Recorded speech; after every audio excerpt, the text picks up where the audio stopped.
All right, guys.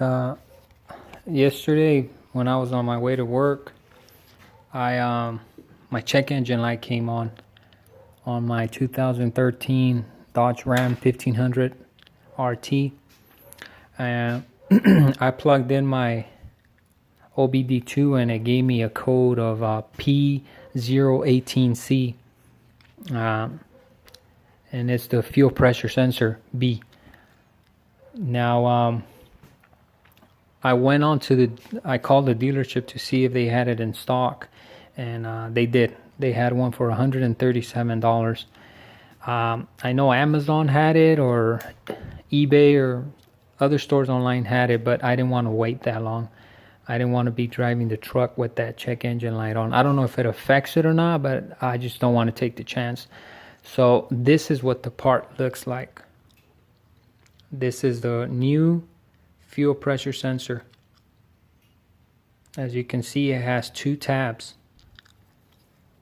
First tab is right here. This tab it claps on like that. So in order to remove it, you have to pry this back and pull up and it'll open.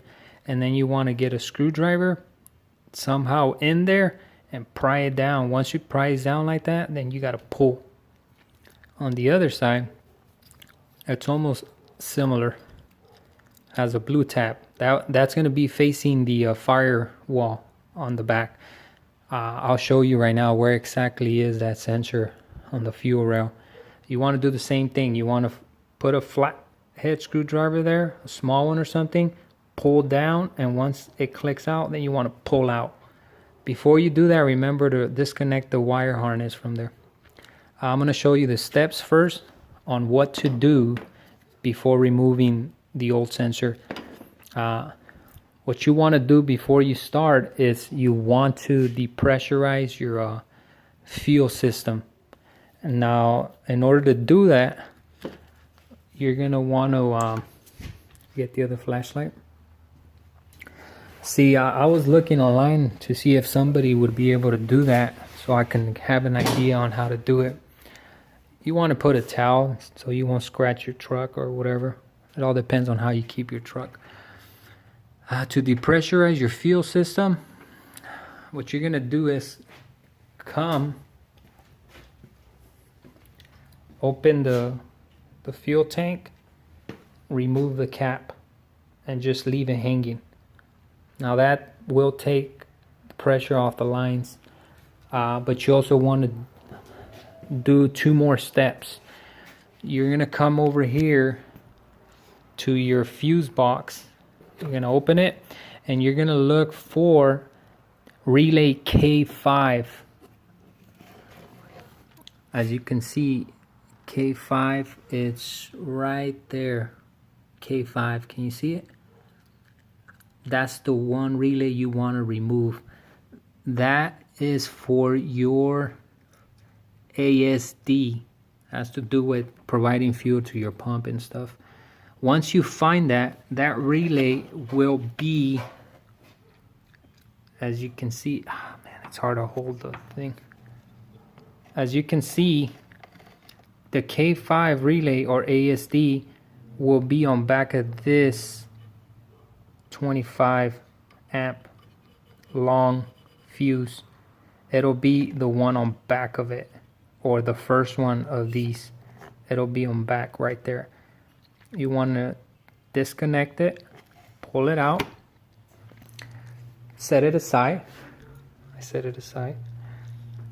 Then you're going to want to go into your truck and you're going to start the truck. Turn on the engine. Now, the engine might start and then stall and die, or it might just not start. Mine did not start. So I did it 3 times. I tried to turn on the truck 3 times and it didn't start. So once you do that, that took the pressure off the system. You want to go to your battery and then disconnect the negative side. As you can see, I disconnected my negative side. Now, I read on some forums that once you depressurize your system, you want to let your truck sit for at least 20 to 25 minutes just so it can depressurize whatever else is left in the system. Once you do that, come back after your 25 minutes, then I recommend you to remove the Hemi cover of the motor, take it off, and in order to take it off, you might have to take off the air line that goes to your box. So take that off, disconnect the sensor for the air. Once you pull that off, then you're gonna have access to the actual sensor. As you can see, it's right there. It's gonna be on the driver's side all the way to the back. As you can see it's right there. That's the sensor that goes bad. I guess since the 2013 trucks was the first generation, I think, with the 8-cylinder, and then it switches off to eco mode and goes down to 4.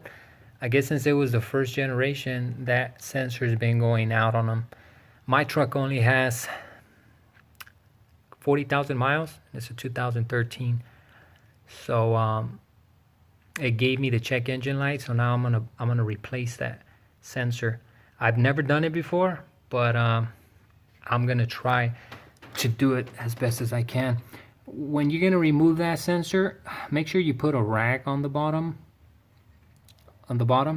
That way, if there's any fuel left over, it'll drop on that rag, old rag.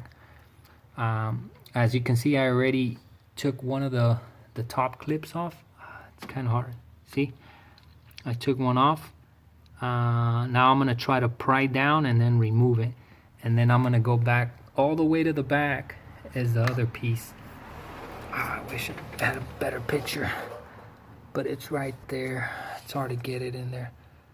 It's right there. You want to do the same thing. Pry on it down with a little flathead screwdriver, but first remember to disconnect your harness. Once you pry down and you're able to take it off, it might take you a little while to disconnect it, to pry on it and disconnect it, but just keep trying. Once you put your new one, you're just gonna put it in there and clip it. When you're done with that, remember to put back your connect your relay, then connect your battery, and then you're gonna close your tank, and then you're gonna go inside your truck, and you're just gonna turn the ignition on. You're not gonna start the truck. Turn on the ignition 3 times. So turn on the ignition,